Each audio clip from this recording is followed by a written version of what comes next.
입니다. 오늘 말씀은 다니엘이 인생 말년에 당한 큰 시험에 대한 이야기입니다. 이런 구약 성경을 읽을 때는 우리가 세 가지 관점을 정도로 보면 되겠어요. 우선 이 이야기가 성경 전체 역사 속에서 어느 위치에 있느냐 하는 것을 우리가 먼저 생각을 해봐야 됩니다. 이런 것을 생각하지 않고 계속해서 말씀을 들으면 성경 말씀들이 다 머릿속에서 이제 뿔뿔이 돌아다니게 되는 거예요. 그래서 우리가 보는 이 말씀이 성경 전체 역사 속에서 어느 지점에 있는지를 아시는 게 중요합니다. 또 이 이야기에서 우리에게 어떤 하나님을 보여주시고 구원에 대한 어떤 메시지를 전해주시는지를 찾아봐야 돼요.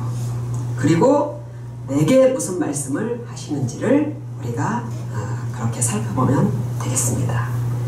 먼저 오늘 본문 말씀이 성경 속에 어떤 위치에 있는가 하는 거예요. 오늘 이 다니엘서는 이스라엘 민족의 두 번째 포로기를 배경으로 해요. 두 번째 포로기. 그러면 첫 번째 포로도 있었다는 얘기죠. 언제죠? 첫 번째 포로기는?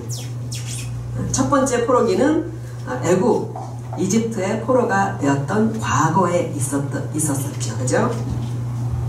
우리가 이스라엘 백성들이 하나님께 선택돼서 구원의 역사를 이루어가는데 왜 포로가 되어서 다른 나라로 잡혀가고 쫓겨가는지에 대해서 이해를 하셔야 돼요. 그러니까 왜 그러셨을까요? 왜 그렇게 됐을까요?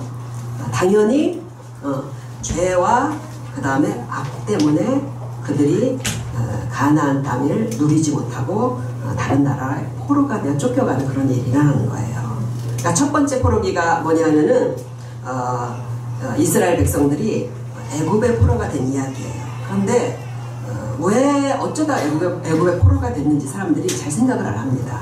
그러니까 출애굽은 아는데 어쩌다가 애굽에 들어가서 노예로 속박이 됐는지 잘 모른다는 거예요.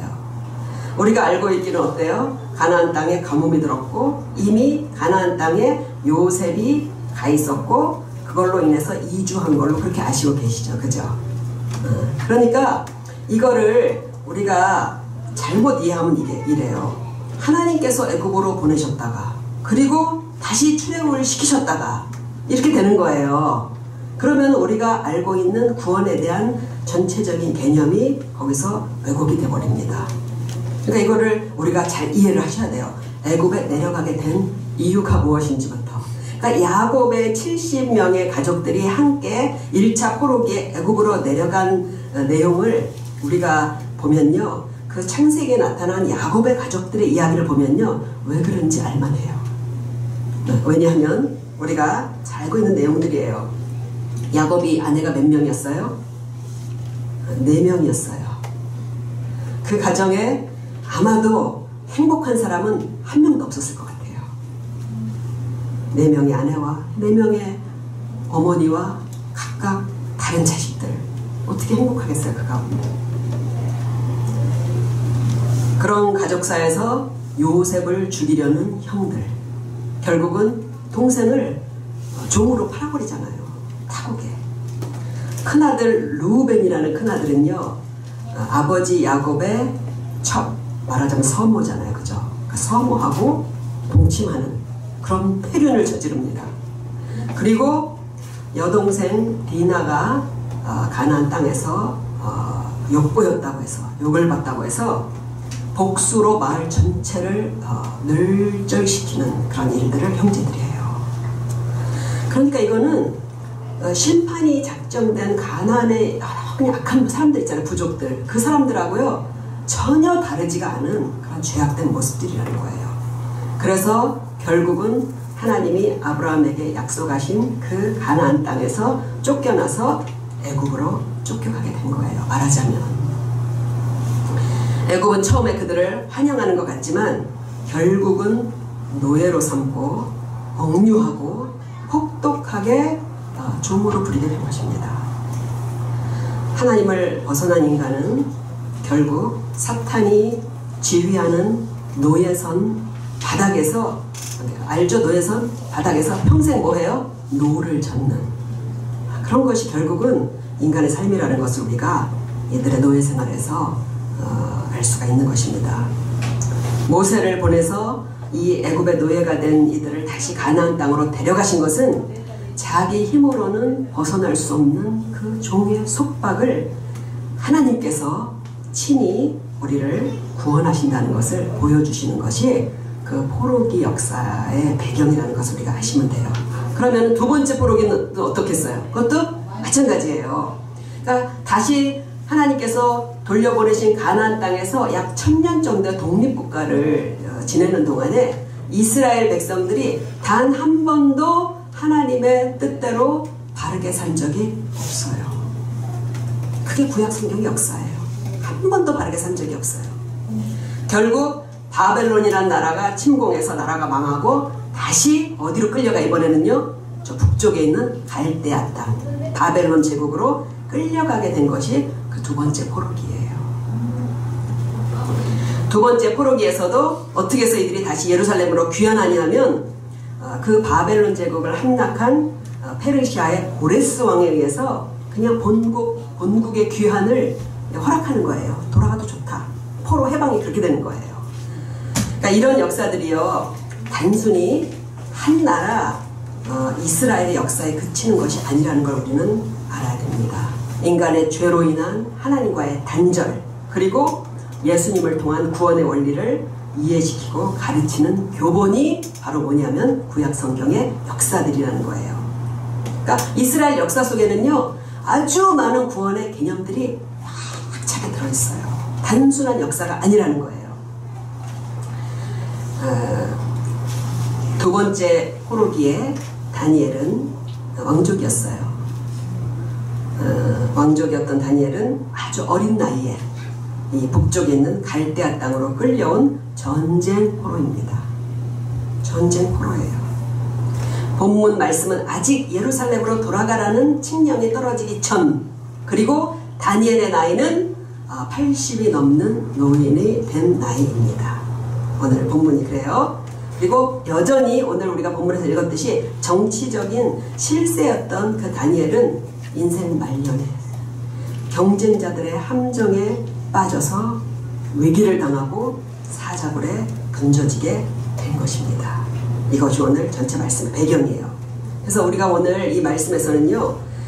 먼저 무엇을 생각할 수 있냐면요. 세상 역사를 주관하시는 하나님을 보여주셔요. 세상 역사를 누가 주관하신다? 하나님이 주관하신다는 거예요.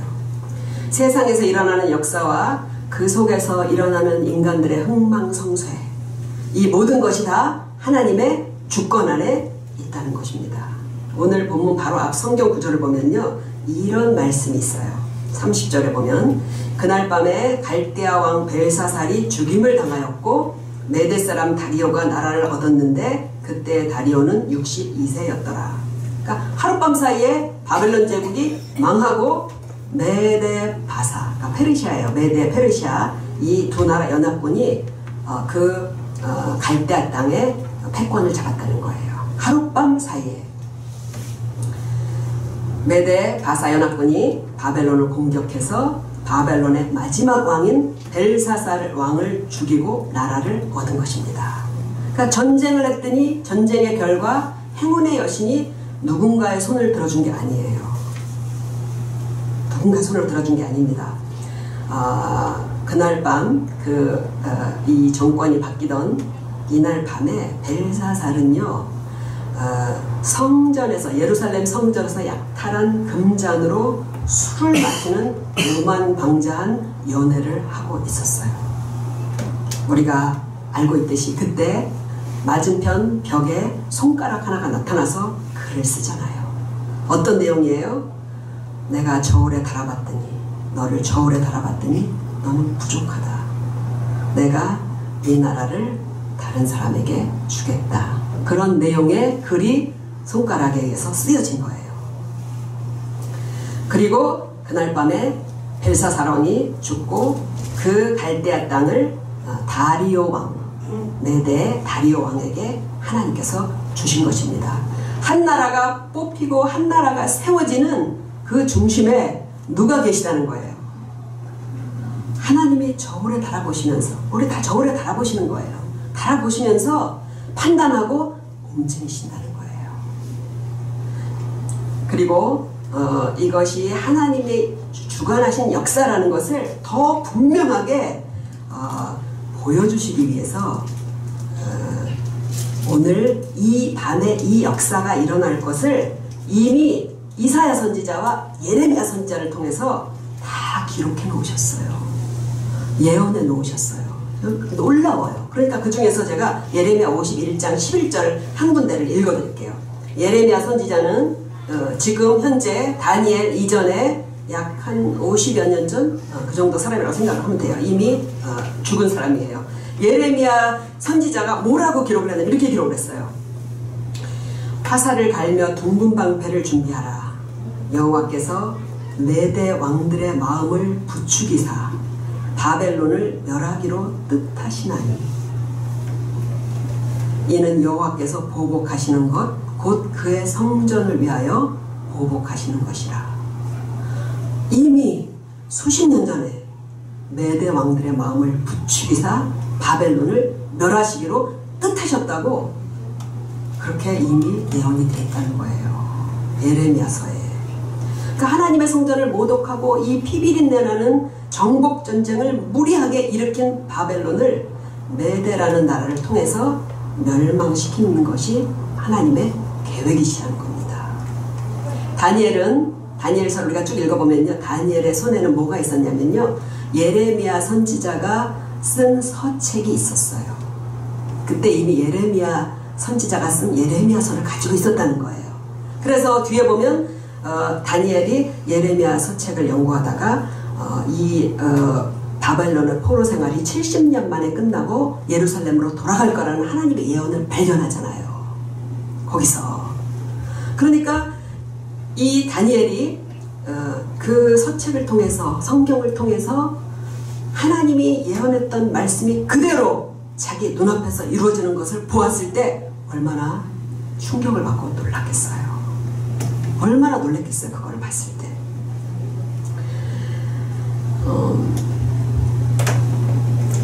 요즘 일본의 수출 규제 정책으로 인해서 심기가 많이 불편하시죠? 그죠? 많이 불편해 우리가. 그러니까 약소국의 처지가 늘 그런 것 같아요. 미국은 또 얼마나 장사 속으로 거기에 또 대처를 합니까? 약소국은 언제나 약탈당하고 그리고 짓밟히는 게 인간 역사예요. 그러나 우리가 오늘 성경에서 볼 수 있는 것은 하늘의 감찰자가 계시다는 거예요. 하나님께서 모든 것을 보고 계시고 이 인간 나라와 그리고 이 역사를 지켜보고 하나님의 손이 움직이신다는 거예요. 그러니까 사람이 마음먹은 대로 안 돼요. 아무리 사람이 뭔가를 자기 의지를 갖고 하려고 하더라도 안 되는 것입니다. 이 다니엘서 전체에서 우리는 이 땅의 역사를 이끌어 가시는 하나님의 거대한 손을 우리가 볼 수 있어요. 다니엘 당시의 사람들은 그들의 눈에는 막 격변하는 역사 속에서 누가 왕좌에 앉고 누가 권력의 패권을 잡는 그것만 보였지만 다니엘은 이미 성경을 통해서 하나님의 손에 움직이고 있는 것을 알고 있었다는 것입니다. 우리도 역시 이 다니엘서를 통해서 앞으로 하나님께서 어떻게 이 세상을 이끄시고 이 세상을 어떻게 결말을 맺으실지를 미리 알고 있는 거예요. 다 아시죠? 그죠? 다니엘서에 뒤에 다니엘이 수많은 환상들을 봅니다. 다니엘은 세상 마지막에 모든 사람들이 하나님의 심판의 보좌 앞에 서 있는 광경을 보았다고 기록해요. 다니엘이 그걸 본 거예요. 하나님의 심판 앞에 심판하는 책이 펼쳐 있고 모든 사람들이 하나님 앞에 서 있음을 보았다고 기록해요. 또 인자 같으신 이 사람처럼 생기신 어떤 분이 하나님 아버지 앞에 나와서 영원한 나라를 다스릴 권세를 이양받는 것을 봤다고 기록하고 있어요. 이게 우리의 지구 역사 끝에 일어날 일들인 것입니다. 예레미야의 예언이 그대로 이루어졌듯이 다니엘이 본 예언도 앞으로 그렇게 그대로 이루어질 것입니다. 때때로 우리 영적인 눈이 어두워지고 피곤해지면요, 우리가 지금 눈에 보고 있는 현실이 전부인 것처럼 느껴져요. 또 다른 세상이 있을까? 이게 전부처럼 보인다는 거예요. 그러나 하나님의 전능하고 공의로우신 손이 이 세상뿐 아니라 지금 이 순간도 내 삶에 관여하고 있다는 것을 항상 생각하고 우리가 현실의 너머를 바라보는 믿음의 눈을 가지시기를 주님의 이름으로 축복드립니다. 아멘. 그러니까 이 사실을 알고 깨달은 사람들이 어떻게 살아가는지 그 모습을 오늘 다니엘을 통해 우리에게 보여주시는 거예요. 다니엘만큼 가장 성경의 성도의 모델을 보여주는 사람은 아마 없을 거예요. 다니엘 같은 성도의 모델. 오늘 말씀에 보면요, 다니엘은 세상적으로도 아주 탁월하게 인정받은 사람이에요. 세상에서 인정받는 성도. 교회에서는 인정받는데 세상에서는 인정받지 못하는 성도가 아니라는 거예요. 1절에 보면 다니엘이 다리오 왕으로부터 최고의 총리의 지위를 얻게 됩니다. 그러니까 다니엘은 어떤 사람이에요? 전 나라, 전 바벨론 제국에서 총리를 했던 사람이에요. 이미 정권이 바뀌면 내각이 다 어떻게 돼요? 다 뒤집어지잖아요. 그죠? 나라가 바뀌었는데도 불구하고 또 그 사람을 기용한다는 것은 그건 정말 특수한 일인 거예요. 사실 다니엘에게는 평생 따라다녔던 정말 치명적인 약점이 있었어요. 주홍글씨. 주홍글씨 아시죠? 새겨진 글씨, 지워지지 않는. 다니엘을 평생 따라다녔던 그 주홍글씨는 뭐냐면요, 포로 출신이에요. 포로 출신. 사로잡혀온 자. 포로 출신이라는 거예요. 그러니까 뒤에 보면 다니엘이 왕이 금지한 기도를 했다가 그래서 고발당했을 때 그 대신들이 뭐라고 하냐면 이렇게 얘기해요. 사로잡혀온 유다 자손 중에 그 다니엘이. 그러니까 다니엘 지위가 지금 뭐예요? 위치가 총리잖아요. 그죠? 최고 총리. 그런데도 그 앞에 뭐가 붙어요? 사로잡혀온 유다 사람 저 다니엘. 그게 붙어 다닌다는 거예요. 평생을 80이 넘었는데도 저 포로 출신, 노예 출신, 이게 붙어 다녔다는 거예요. 사람들에게는 그런 것 같아요. 누구에게나 신분 세탁이 안 되는 그런 단점들, 약점들이 있는 것 같아요. 신분 세탁이 안 돼요. 우리나라 같은 경우 어때요? 지역색 때문에 또는 해외에서 이주해왔던 이주민이라는 이유로 그렇게 차별받는 그런 역사가 있잖아요. 학력 때문에, 가정사 때문에 과거의 어떤 아픔이 평생 주홍글씨처럼 우리를 따라다니기도 한다는 것입니다. 그러나 그것이 다니엘의 성공을 막지는 못했다는 거예요. 그거 막지 못했어요. 요셉도 그렇잖아요. 요셉도 8년 노예였지만 하나님이 함께 하셨기 때문에 가는 곳마다 형통했다고, 그리고 그는 애굽의 총리에 올라갔다고 성경이 우리에게 알려주십니다. 하나님이 함께 하시면 실패와 단점 때문에 앞길이 막히는 일은 결단코 일어나지 않아요. 내가 이런 약점이 있는데, 이런 문제가 있는데, 이런 단점이 있는데 이것 때문에 내 앞길이 막히면 어떡하지? 절대 걱정할 필요가 없다는 거예요. 오늘 3절에서 다니엘의 이런 다른 사람들에 의해서 탁월함이 인정되는 그 이유가 어디에서 왔는지를 보여줍니다. 3절 보면 이렇게 기록하고 있어요. 다니엘은 마음이 민첩하여 총리들과 고관들 위에 뛰어남으로 왕이 그를 세워 전국을 다스리게 하고자 한지라. 어떻게 다니엘이 이렇게 탁월한 민첩한 마음을 가지게 되었을까요? 다니엘서 1장에 이미 다 적어 놓으셨어요. 이 다니엘서 1장을 보면요, 하나님이 이들에게 학문을 주시고 서적을 깨닫게 하시고 지혜를 주셨다고 분명히 벌써 기록해 놓으셨어요. 누가 주셨다고요? 하나님이 주셨다는 거예요. 또 앞에 5장 14절에 보면요, 벨사살 왕이 다니엘을 불러놓고 이렇게 말해요. 내가 네게 대하여 들은즉 네 안에는 신들의 영이 있으므로 네가 명철과 총명과 비상한 지혜가 있다 들었노라. 그러니까 남들이 보기에 왜 이 사람이 탁월하다고 아는 거예요? 신들의 영이 네 안에 있다는 거예요. 그걸 남들이 어떻다는 거예요? 안다는 거예요. 다니엘이 비교할 수 없는 이 민첩함과 탁월함은 성령께서 함께 그와 계셨기 때문이에요. 성경은 다니엘서는 계속 그걸 기록해요. 은총을 받은 자, 하나님의 영이 함께 하는 자. 그게 누구예요? 우리잖아요. 우리. 은총을 받은 자, 하나님의 영이 함께 하는 자. 세상에 똑똑한 사람은 많아요. 똑똑한 사람 많습니다. 그러나 하나님의 지혜를 받은 명석함에는 뭔가 남다른 탁월함이 있어요. 탁월한 거는 하나님의 영이 함께하는 사람들에게 있다는 거예요. 우리가 지금 가지고 있는 것들이 남과 비교해서 더 나을 수도 있고 또 부족할 수도 있습니다. 그런데 결국 이 세상에서 우리는 그거 가지고 승부할 수밖에 없어요. 내가 가진 것, 그걸로 우리는 승부를 해야 되는 거예요. 내가 가진 역량을 최대한 끌어내서 승부하려면은 뭘 받으면 되겠어요? 성령님의 지혜를, 성령 충만을 구하시면 됩니다. 성령 충만을 구하시면 돼요. 다니엘의 이 남다른 민첩함과 탁월함은요, 그냥 온 게 아니에요. 다니엘 하면 뭐가 떠올라요? 뭐의 사람? 기도의 사람. 기도의 사람이에요. 그러니까 매일 반복적으로 하루에 3번씩 꾸준히 하던 정말 하루의 일과가 된 기도에서 그의 민첩함과 탁월함이 나왔다는 것이 너무나 분명해요. 말씀과 기도 생활이 약해지면요, 믿음만 흐려지는 게 아니에요. 살아가는 판단력과 지혜가 흐려지는 걸 더 먼저 느끼게 돼요.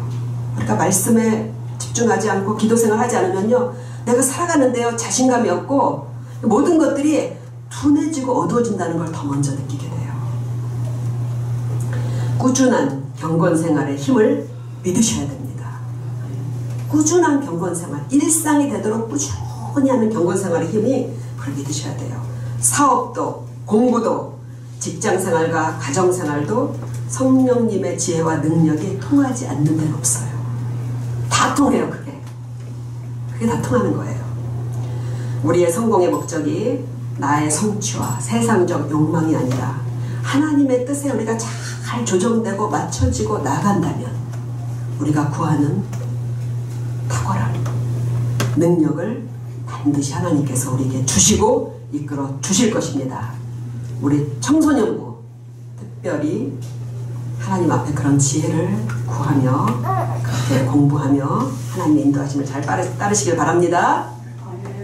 청소년부 아멘 안 해요? 그리고 오늘 우리가 본문에서 읽어보면 다니엘은 도덕적으로 흠이 없는 사람이었다는 거예요. 흠결이 없는 사람. 정말. 그렇게 이제 4절에 보면요, 다니엘을 모함하려는 정치 대적들이 열심히 다니엘을 뒤를 이제 조사를 한 거예요. 뒷조사를 한 거예요. 국사에 있어서 단점이 없나 약점이 없나. 근데 아무 허물도 찾을 수 없었다고 그렇게 성경에 기록해요. 그가 충성되어 아무 그릇됨도 없고 아무 허물도 없었습니다. 이런 사람 보셨어요? 보신 적 있어요? 털면 먼지 안 나는 사람. 전에 김상조 청와대 정책실장이 들고 다니던 가방, 낡아 빠진 가방이 화제가 돼서 막 사진 막 나오고 그런 게 적이 있어요. 근데 그 가방이 이제 이렇게 낡은 가죽 가방인데 진짜 손잡이가 탁 떨어지고 모서리가 다 나달라달해진 그런 가방을 정말 제가 처음 봤습니다. 그런 가방을 가지고 다니더라고요. 그러니까 청렴결백의 대명사, 김상조 정책실장, 이분도 청문회 때 보니까 터니까 나오더라고요. 근데 그때 제가 기억하기로는 다른 건 뭐 여러 가지 있었겠지만 그 위장전이 문제가 나왔더라고요. 위장전이. 그러니까 뭐 부동산 투기를 목적으로 한 건 아닌 것 같아요. 그렇지만 엄연히 주민등록법을 위반한 위법이에요. 그거는. 우리가 청문회 때 보면요, 정말 온갖 비리가 다 드러나서 창피만 당하고 결국 임명도 못하고 떨어져 나가는 사람들 굉장히 많잖아요. 그죠? 그러니까 세상 도덕적인 기준에 맞는 사람만을 고르려고 해도 그렇게 없다는 거예요. 그러더라고요. 누구를 장관으로 좀 세우고 이러려고 해도요, 사람들이 지금은요 다 고사해서, 그래서 무슨 장관을 추천하려고 때 30명에게 얘기했는데 30명이 다 싫다고 그랬다고 하더라고요. 다 드러나고 다 발각나거든요. 그런데 어떻게 다니엘은 정말 털어서 아무런 먼지가 안 났냐는 거예요. 어떻게 성도들이 그렇게 살 수 있냐는 거예요. 그것은 우리 성도들의 도덕적인 삶의 기준이 세상과 다르기 때문에 그렇다고 저는 생각을 해요. 우리는 하나님 앞에 모든 것이 드러난 양심으로 사는 사람들이에요. 하나님 앞에 남에게 안 드러났다고 되는 게 아니에요. 하나님 앞에 모든 것이 드러난 양심으로 사는 사람들이기 때문에 그게 가능하게 된다고 생각이 들어요. 예수님의 산상수훈에 우리가 맞게 살지 못한 것을 회개하는 마음이 어떻게 세상의 도덕 수준을 넘어서지 못하겠어요. 우리의 수준은 예수님의 산상수훈을 내가 마음으로 지키지 못한 걸 회개하거든요. 그런 마음이 어떻게 이 정도 세상의 도덕 수준에 우리가 거기에 맞춰 살지 못하겠느냐는 거예요. 성도들이 성경대로 살면 이렇게 돼야 맞는 겁니다. 저 사람 교회 다니니까 믿고 맡겨도 돼. 저 사람 교회 다니니까 믿고 맡겨도 돼. 내가 교회를 다니기 때문에, 내가 예수님을 믿기 때문에 직장에서 내 정직성, 내 투명성을 인정해줘야 맞는 거예요. 내가 영수증 처리하면 2번도 확인할 거 없다고 믿어줘야 된다는 거예요. 교회 다니는 성도들이 하는 가게라면 믿고 찾아갈 수 있어야 된다는 거예요. 저는 골목식당을 이제 가끔 조금씩 보는데 거기에 보면요, 지난번에 백종원 씨가 한 말이 아주 너무 인상적이었어요. 그러니까 이렇게 얘기하더라고요. 열심히 노력하면 요리는 다 어느 수준에 도달한대요. 그렇잖아요. 그 레시피 가르쳐주니까 거의 비슷하게 하더라고요. 그죠? 다 비슷한 수준의 정상에 도달하게 된다는 거예요. 정상에서 다 만난다는 거예요. 그 다음에 승부가 갈리는 것은 누가 더 손님의 주머니를 안 열게 하냐는 거라는 거예요.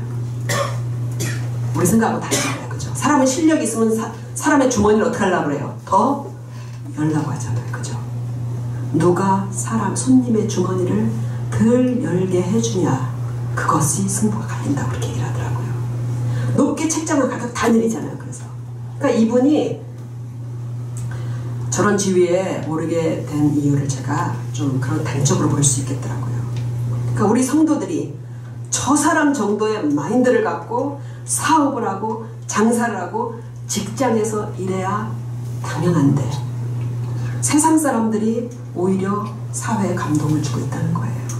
우리가 감동을 주는 게 아니라. 우리가 내 스스로가 예수님께서 우리에게 가르쳐주신 말씀에 맞춰서 살게 되면요, 내 인격이 떳떳해져요. 그리고 하나님이 우리를 인정하시고 사람이 인정해주고, 그런 삶을 다니엘처럼 우리가 살아가는 그런 모두가 되었으면 좋겠습니다. 아멘. 그런데 오늘 말씀을 보니까 그럼에도 불구하고, 그렇게 흠이 없는 다니엘임에도 불구하고 위기가 찾아온다는 거예요. 성경에서 의인하면 대표적인 사람이 다니엘이에요. 그럼에도 불구하고 다니엘의 생애 역시 거듭되는 시험과 시련의 연속이었다는 거예요. 이것은 성도들의 삶에 항상 위기와 시련이 있다는 걸 우리에게 보여줍니다. 이 문제가 해결되고 나면 다른 어려움이 없었으면 좋겠지만 그렇지 않다는 거예요. 그렇지 않아요. 세상은 인간의 죄와 그리고 사탄이 얽어놓은 고통과 시험의 덫으로 가득 바닥에 차 있어요. 그러니까 우리가 아무리 믿음이 깊고 돈독해진다고 해도 땅을 딛지 않고 살아갈 수는 없습니다. 다만 하나님은 성도들을 이런 세상에서 보호하시고 시련을 견딜 힘을 주시며 우리를 천국으로 인도해 가신다는 것입니다. 오늘 다니엘은 자기가 평소에 하던 그 하루에 3번 하는 기도를 하나님께 드린다면 대적들이 쳐놓은 덫에 걸릴 것을 알고 있었어요. 기도하면 이제는 덫에 걸린다. 빠져나올 수 없다는 걸 알고 있었어요. 그럼에도 불구하고 다니엘은 절대로 다른 신에게 해서는 안 된다는 법령을 어기고 평소에 자신이 하던 대로 하나님 앞에 하루 3번 예루살렘 동쪽으로 난 창문을 열고 하나님을 향해 기도를 했다는 거예요. 우리는 생각합니다. 매일 하던 기도인데 30일만 참으면 안 됐을까요? 매일 하던 기도잖아요. 그죠? 창문 좀 닫고 하면 안 되나요?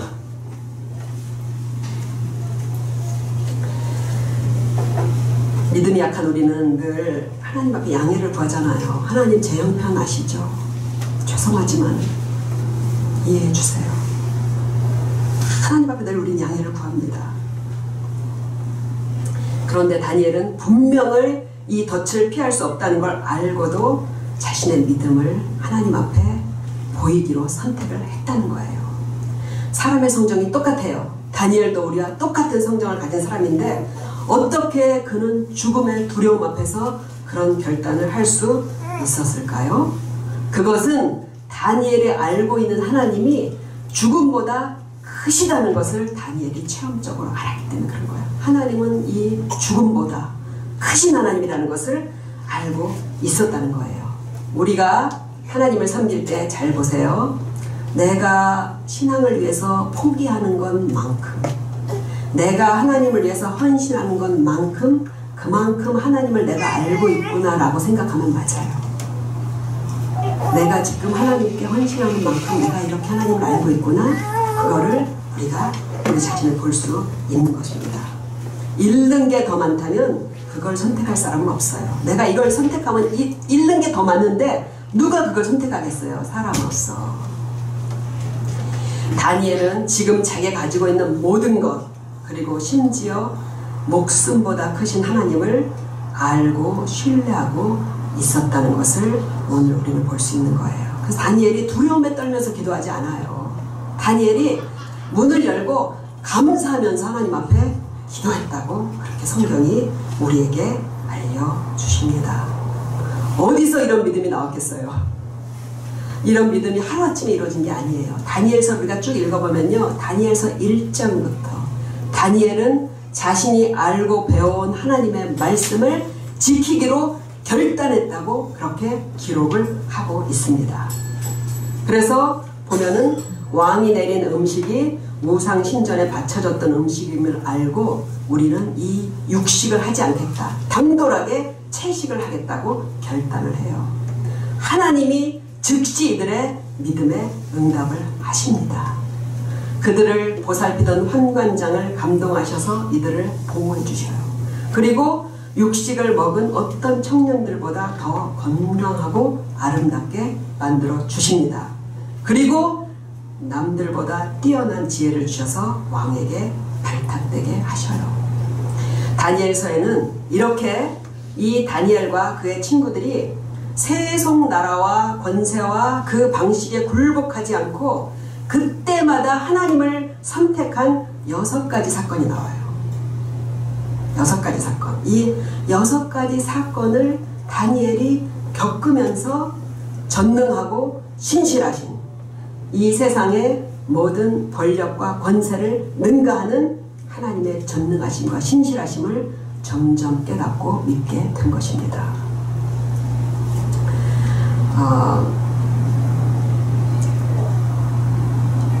하나님을 신뢰하는 이런 믿음은 하루아침 짧은 시간에 생기지 않아요. 이것은 하나님과 내가 서로 꾸준히 서로 한 걸음씩 다가가야 됩니다. 한 걸음씩 다가가야 돼요. 신뢰라는 게 그렇지 않아요? 내가 막 내가 혼자 들이댄다고 해서 믿음과 신뢰감이 생기지 않는 거예요.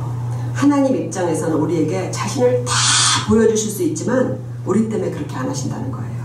우리가 이미 알고 있는 하나님의 생각, 가르침을 하나 실천하면서 하나님께 한 걸음 다가가면, 그러면 하나님도 한 걸음 우리에게 다가오셔서 우리에게 자신을 열어서 주십니다.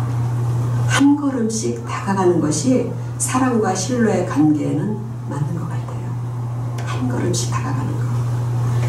우리 모두가 이렇게 함께 신앙생활을 하는 가운데 깨닫게 되고 가르쳐 주시는 모든 말씀들을 이렇게 한 걸음씩 하나님을 향해서 나아감으로, 그럼으로써 점점 더 하나님께 대한 믿음과 신뢰가 견고해지는 모두가 되시기를 축복드립니다. 아멘. 결론입니다. 우리 주변에 누군가에 의해서 또 어떤 억압적인 환경에 의해서 우리가 좌우되지 않아요. 우리가 환경 때문에 우리가 결정되는 것 같지만 그렇지 않습니다. 우리의 인생은 하나님과 내가 주인공이고, 그것을 하나님과 함께 돌파하면서 세워 나가는 거예요.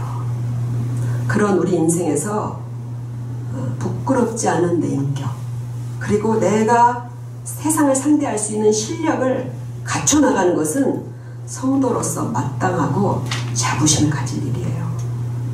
내 인격에 대한 신앙적인 자부심, 그리고 내가 최선을 다해서 내 실력을 갖춰 나가는 것에 대한 자부심은 당연한 것입니다. 우리가 할 수 있는 최선을 다하고, 그리고 성령님의 지혜와 능력을 구하시기를 바랍니다. 그리고 때로 다니엘과 같은 태산 같은 이런 시련이 온다 할지라도 두려워하지 마시기 바랍니다.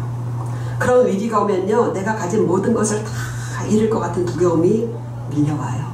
그러나 절대로 하나님이 내게 필요한 것들 사라지게 하지 않으셔요. 오늘 다니엘서는 이 말씀으로 우리에게 용기를 주십니다. 다니엘이 사자굴에 떨어지잖아요. 그죠? 그런데 그들이 다니엘을 굴에서 끌어올린즉 그의 몸이 조금도 상하지 아니하였으니 이는 그가 자기의 하나님을 믿음이었더라. 하나님을 믿는 이상 우리가 두려워하고 염려하는 절망적인 일은 일어나지 않습니다. 뿐만 아니라 다니엘이 이 현재 다리오 왕 때뿐만 아니라 다음 정권인 고레스 왕 때까지 형통했다고 오늘 6장 말미에서 우리에게 기록해줘요. 우리 앞에도 하나님께서 이 모든 것을 뛰어넘고 더 좋은 것, 더 많은 일을 계획하고 계시는 줄을 믿으시기 바랍니다.